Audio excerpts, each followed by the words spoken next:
कालिया नसीब चढ़ता कौन मारा जानैया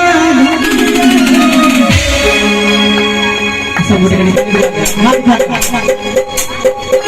ये गाड़ी ये बहिना कालिया नसीब चढ़ता कौन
गोदी में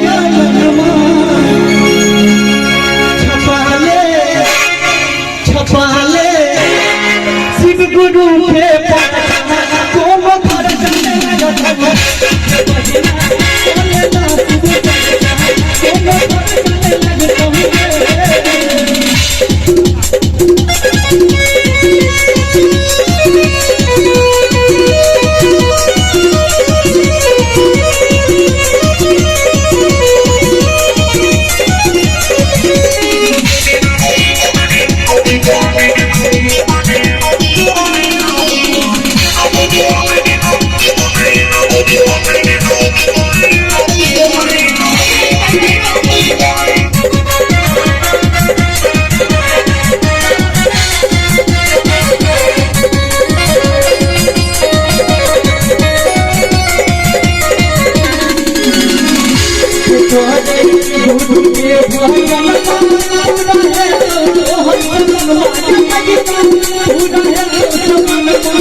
दादी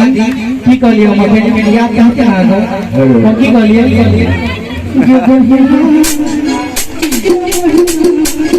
की कहलिए ये बहिना ये दादी चल ये नसीब चढ़ता कौन फर्क करने लगा ये दादी चल ये नसीब चढ़ता कौन फर्क करने लगा ये बहिना चल ये नसीब चढ़ता कौन फर्क करने लगा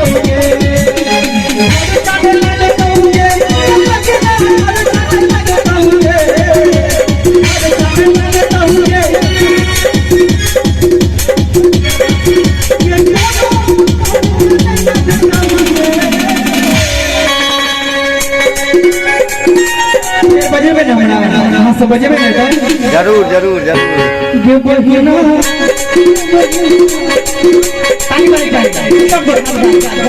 आ तो सब की होय छै भैया हर सब ये बहिना ये भैया